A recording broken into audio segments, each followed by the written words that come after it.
போன வருஷம் பார்த்தீங்கன்னா, டிஎன்எஸ்ஆர்பி பயங்கர ஸ்பீடா இருந்துச்சு. டிஎன்பிஎஸ்சி ஸ்லோவா இருந்துச்சு. இந்த வருஷம் அப்படியே உல்ட்டா. டிஎன்எஸ்ஆர்பி ஸ்லோவா இருக்கு. டிஎன்பிஎஸ்சி பயங்கர ஸ்பீடா இருக்காங்க. ஸோ ரிசல்ட் போடுறதுலேருந்து அவங்க குரூப் 2 ரிசல்ட்டே அடுத்த மாதம் போடுறேன்னு குரூப் 4 ரிசல்ட்டே அடுத்த மாதம் போடுறேன்னு சொல்லிட்டாங்க. ஸோ டிஎன்பிஎஸ்சி கொஞ்சம் வேகமாக இருக்குது. டிஎன்எஸ்ஆர்பி ஏன் ஸ்லோவாகிடுச்சுன்னா உங்களுக்கே தெரியும். கேஸ் போட்டதுனாலையும் ப்ளஸ் கோர்ட்டே டைரக்ஷன் கொடுத்ததுனால மறுபடியும் வந்து தப்பு வந்துடக்கூடாதுன்னு சொல்லிட்டு பார்த்து பார்த்து அவங்க கரெக்டாக பண்ணுறாங்க. பண்ண வேண்டிய சூழ்நிலை. ஸோ நம்ம டிஎன்எஸ்ஆர்பி படிக்கிற ஸ்டூடெண்ட்ஸ் மத்தியில் 2 கொஷின் இருக்குது. பிசி ரிசல்ட் எப்போ வரும், அடுத்து எஸ்ஐ நோட்டிஃபிகேஷன் எப்போ வரும், இப்படிங்கிற ஒரு 2 கொஷின்ஸ் வந்து இப்போதைக்கு பெருமளவுக்கு இது வந்து இருக்குது. இதில் பிசி நோட்டிஃபிகேஷன் இன்றைக்கி வரும் நாளைக்கு வரும்னு ஒவ்வொருத்தர் சொல்லிட்டு தான் இருக்காங்க. அவங்க முடிஞ்ச அளவுக்கு வந்து எல்லோரும் வந்து அவங்களால முடிஞ்ச பெஸ்ட் கொடுக்குறாங்க. ஸோ வந்துடும், கன்ஃபார்ம் வந்து கூடிய சீக்கிரத்தில் எதிர்பார்க்கலாம். சரி, அடுத்த நோட்டிஃபிகேஷன் எப்போ அப்படின்னு வந்து இன்னொரு கொஷனுக்கு நான் வந்து இது 100% இது வந்து கரெக்டாகுமான்னுலாம் எனக்கு தெரியாது. ஒரு ப்ரிடிக்ஷன். ஏன்னா சில பேர் வந்து கோலே இல்லாமல் டார்கெட் இல்லாமல் மூவ் ஆகிட்டு இருக்கிறதுனால இந்த மாதம் வரும்னு சொல்லிட்டு நான் வந்து உங்களுக்கு ஒரு ஆதாரத்தோட ஒரு ப்ரிடிக்ஷன் மாதிரி தான் வந்து சொல்கிறேன். ஸோ யூஸ் பண்ணுறவங்க பண்ணிக்கோங்க. சரி, ஃபஸ்ட்டு வந்து இது போன வருஷத்துக்கு உண்டான எஸ்ஐ நோட்டிஃபிகேஷனுடைய இமேஜு. இதில் பார்த்தீங்கன்னா என்னைக்கு வந்திருக்கு, 5 மே 2023 அன்றைக்கி நோட்டிஃபிகேஷன் வந்து ரிலீஸ் ஆகிருக்கு. மேக்கு அப்புறம் ஜூன் வந்து ஒரு மாதம் வந்து ட்ரைனிங், அதாவது அப்ளை பண்ணுறதுக்கான டைம் கொடுத்தாங்க. அடுத்து ஜூலை விட்டு ஆகஸ்ட் 26, 27 வந்து நம்மளுக்கு எக்ஸாம் வந்துச்சு. அண்ட் ஸோ ஆன் அப்படியே வந்து போச்சு. சரி, இது வந்து நான் மொத்தமாக எல்லா டேட்ஸையும் கலெக்ட் பண்ணி ஒரே வந்து ஷெடியூலாக வந்து கொடுத்துருக்கேன். ஸோ போன வருஷத்துக்கு முன்னாடி வருஷம் பசங்க 2022 to 23 எஸ்ஐ பேட்ச் வந்து அவங்களுக்கு எப்போது எஸ்ஐ ட்ரைனிங் ஆரம்பிச்சதுன்னா மார்ச் மாதம், போன வருஷம் மார்ச் மாதத்துலேருந்து இந்த வருஷம் பிப்ரவரி 28 தான் உங்களுக்கு பிஓபினா பாசிங் அவுட் பரேட்னு சொல்லுவாங்க, லாஸ்ட் டேட்டு. ஸோ அது வரைக்கும் நான் வந்து அவங்களுக்கு நடந்துச்சு. அப்போது பிப்ரவரி வரைக்கும் அவங்களுக்கு நடந்துச்சு, பிப்ரவரி 28 வரைக்கும். நம்மளுக்கு எப்போ நோட்டிஃபிகேஷன் வந்துச்சுன்னா இந்த மார்ச்சுக்கு அடுத்தது மே, ஒரு 2 மாதம், எபோவ் 2 மந்த்ஸ் அப்புறம் 5th மேல தான் வந்துட்டு நம்மளுக்கு நோட்டிஃபிகேஷன் வந்துச்சு. Apply date 1 June to 30 June வரையும் கொடுத்தாங்க. எக்ஸாம் டேட்னு பார்த்தோம்னா ஆகஸ்ட் 26, 27. ரிசல்ட் எப்போ வந்துச்சுன்னா ஒரே ஒரு மாதத்தில் கரெக்டாக வந்து ரிசல்ட் போட்டாங்க. செப்டம்பர் 26 ரிசல்ட் வந்துச்சு. ஃபிசிக்கல் டெஸ்ட் டேட் எப்போன்னு பார்த்தோம்னா ஆக்சுவலி வந்து அக்டோபர் 15 to 20 ரேஞ்சில் தான் வைக்க வேண்டியது. பட் அந்த டைம் ஏதோ கிரவுண்டு சரியில்லை, அந்த மாதிரி ஏதோ டெக்னிக்கல் இஷ்யூனால அந்த டேட் வந்து தள்ளி போயிடுச்சு. ஸோ 7, 8 அந்த ரேஞ்சில் வந்து வச்சாங்க நவம்பர் மாதம். அடுத்து இது முடிஞ்சு வைவா டேட் எப்போ வச்சாங்கன்னா 19th டிசம்பர்லேருந்து 10 ஜனவரி வரலையும் வைவா போச்சு. கிட்டத்தட்ட 1 மாதத்துக்கு வந்து போச்சு. ஒன்ஸ் அதெல்லாம் முடிஞ்சதும் ஓவரால் ரிசல்ட் வந்து எங்களுக்கு இது வந்து 31 இல்லை 30 ஜனவரி 30ஆம் தேதி வந்து ரிசல்ட் வந்து ஓவரால் ரிசல்ட் பப்ளிஷ் பண்ணிட்டாங்க.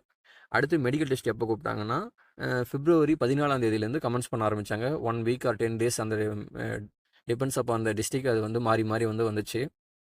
சரி, ஓகே. இப்போ வந்து இது அப்படியே வந்து ஒரு கிறிஸ்பியாக பார்த்தோம்னா இப்போ ட்ரைனிங்லேருந்து நோட்டிஃபிகேஷனுக்கு, அதாவது ஒரு பேட்ச் ட்ரைனிங் போகிறாங்கன்னா அதுலேருந்து நோட்டிஃபிகேஷன் எப்போ போடுறாங்கன்னா 2 மாதம் கழித்து போடுறாங்க.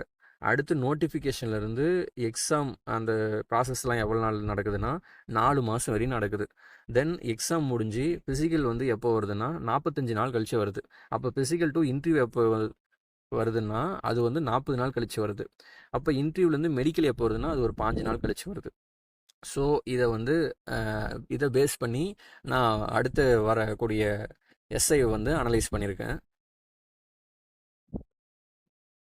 சரி, இப்போது இந்த எஸ்ஐ 2023 எஸ்ஐ வந்து அடுத்து எப்படி வரலாம் அப்படின்னு பார்த்தோம்னா, இப்போது 12, 13 செப்டம்பரில் வந்து அவங்க இன்டர்வியூக்கு வந்து கூப்பிட்ருக்காங்க. ஸோ ஒன்ஸ் அந்த இன்டர்வியூ முடிஞ்சதும் செப்டம்பர் லாஸ்ட்டில் வந்து அதாவது ஒரு போன டைம் வந்து ஜான்வரி 10 போல் எங்களுக்கு இன்டர்வியூ வந்து முடிச்சிட்டாங்க. ஜான் 30 கிட்டத்தட்ட ஒரு 20 நாள் கழித்து ரிசல்ட் போட்டாங்க. பட் அந்த டைம் வந்து ஃபுல்லாக எல்லாருக்கும் போடணும். மேஜர் வந்து எல்லா பீப்புள்ஸும் மேஜராக இருந்தாங்க. இப்போ வந்து பார்த்தோம்னா சில பேர் தான், ஒரு 200 + 300 சம்திங் கூப்பிட்ருக்காங்க. ஸோ இது வந்து கூட்டம் கம்மி தான். ஸோ அதனால் வந்து 2 நாளில் முடிச்சிடுறாங்க. ஸோ 20 நாள்லாம் இல்லை, சீக்கிரமாகவே ரிசல்ட் வந்துடும். நான் வந்து மேக்ஸிமமாக இவ்வளோ நாளைக்குள்ளே கன்ஃபார்ம் வந்துடும் அப்படின்ற மாதிரி தான் போட்டிருக்கேன். ஸோ செப்டம்பர் 30க்குள்ளே எதிர்பார்க்கலாம் ரிசல்ட் வந்துடும்.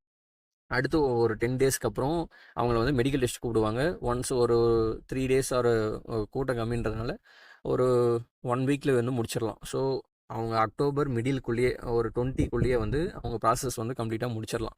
ஸோ நவம்பரில் வந்து அவங்கள ட்ரைனிங் கூப்பிட்டு ரொம்ப ஒரு 90% கன்ஃபார்ம் சான்ஸ் இருக்குது. ஸோ ஒன்ஸ் இவங்க நவம்பரில் ட்ரைனிங் போயிட்டாங்கன்னா அதை வச்சு தான் நான் இந்த டீட்டெயில்ஸ் வந்து போட்டிருக்கேன். சப்போஸ் அவங்க நவம்பரில் கூப்பிடாம ஏதாவது ஒரு இப்போ இஷ்யூ ஆச்சு அப்படின்னு சொல்லி டிசம்பர் ஏதோ தள்ளி போயிடுச்சுன்னா இந்த டேட்டில் ஒரு மாதமாக அப்படியே வந்து சேர்த்திக்காங்க நீங்களே. சரி, ஓகே.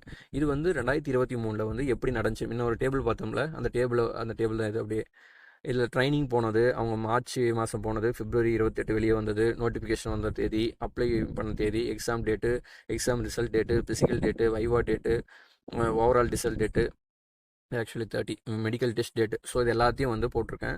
ஸோ இதை பேஸ் பண்ணி நம்ம இந்த வருஷம் எப்படி வருதுன்னு ப்ரெடிக்ட் பண்ணுறோம், அவ்வளோதான். இப்போது இவங்க போன வருஷம் மார்ச் மாதம் ட்ரைனிங் போனாங்க.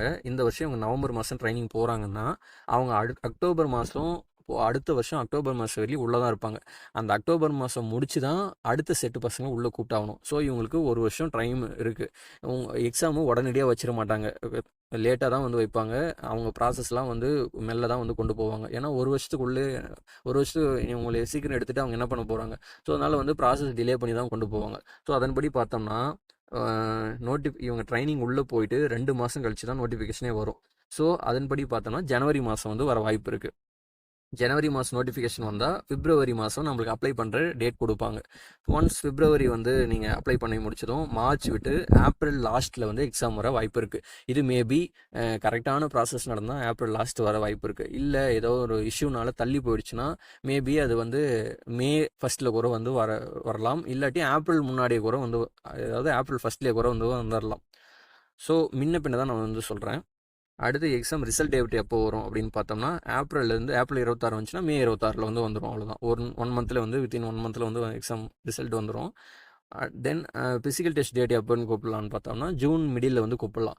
சப்போஸ் ஏதோ டெக்னிக்கல் இஷ்யூ, ஏதோ ஒரு அட்மினிஸ்ட்ரேஷன் இஷ்யூன்னா முன்ன பின்ன மாறும், ஒரு 10 நாள் வந்து தள்ளி போகலாம், அந்த மாதிரி வந்து மாறும். ஸோ கரெக்டாக பார்க்கணுன்னா ஜூன் மிடில் வரலாம். அடுத்து வைவா எப்போ கூப்பிடுவாங்கன்னா ஜூலை லாஸ்ட்டு அல்லது ஆகஸ்ட் ஃபஸ்ட்டு அந்த ரேஞ்சில் வந்து கூப்பிட வாய்ப்பு இருக்குது. தென் ஓவரால் ரிசல்ட் எப்போ வரும் அப்படின்னு பார்த்தோம்னா செப்டம்பர் ஃபஸ்ட் வீக் அந்த ரேஞ்சில் வந்து வர வாய்ப்பு இருக்குது. தென் மெடிக்கல் டெஸ்ட் வந்து செப்டம்பரில் மிடில்லேருந்து அக்டோபர் ஃபஸ்ட் வரையிலையும் வந்து கூப்பிட வாய்ப்பு இருக்குது. ஸோ ஒன்ஸ் அந்த அக்டோபர்லேயே அந்த எல்லா ப்ராசஸ் வந்து முடிச்சிருவாங்க. நவம்பர் மாதம் ஃப்ரீயாக தான் இருக்கும். அவங்க வந்து அக்டோபர் மாதம் அவங்க வெளியே வந்துடுவாங்க. இது 2023 எஸ்ஐ பேட்ச்சு அக்டோபர் மாதம் வெளியே வந்துட்டாங்கன்னா நவம்பர் மாதம் அங்கே ஃப்ரீயாக தான் இருக்கும். ஒன்ஸ் அந்த ப்ராசஸ்லாம் அங்கெல்லாம் வந்து முடிச்சது பின்னாடி உங்களையே டிசம்பரில் வந்து ட்ரைனிங் உள்ளே கூப்பிட வந்து வாய்ப்பு இருக்குது. ஸோ இது வந்து ஒரு ப்ரெடிக்ஷன் தான். பட் இது போன வருஷத்தை கம்பேர் பண்ணால் இப்படி தான் வந்து நடக்கும். ஸோ இதன்படி தான் வந்து ஏப்ரல் போல் தான் வந்து எக்ஸாம்ஸ் வர வாய்ப்பு இருக்குது. ஸோ நம்மளுக்கு சாலிடாக ஒரு 6 மாதம், குறைஞ்சது 6 மாதம் டைம் இருக்குது. இன்றைக்கி தான் நான் புள்ளியார் சொல்லி போடுறேன், நோட்டில் புள்ளியார் சொல்லி போடுறேன்னா கூட ஈஸியாக படிச்சிடலாம். ஸோ அது மேட்ரு கிடையாது. எஸ்ஐ வந்து ரொம்ப ஈஸியாக தான் வரும். நம்ம சேனல்லே வந்து எஸ்ஐ எப்படி படிக்கணும்னு சொல்லிட்டு பிரித்து போட்டிருக்கோம், வாட் டு ஸ்டடின்ட்டு. ஸோ அதன்படி வந்து தெரியாதவங்க அதை வந்து பார்த்துக்காங்க. ஸோ அது மாதிரி வந்து கொஞ்சம் கொஞ்சமாக பிரித்து படிச்சிங்கன்னா ஈஸியாக வந்து 6 மாதத்தில் வந்து அசால்ட்டாக கிளியர் பண்ணிடலாம். ஸோ படிக்காதவங்க படிக்க ஆரம்பிங்க, படித்தவங்க ரிவிஷன் பண்ணுங்கள். So thank you. இந்த வீடியோ வந்து பிடிச்சிருந்தேன்னா சேனலை சப்ஸ்கிரைப் பண்ணிக்கோங்க. Thank you.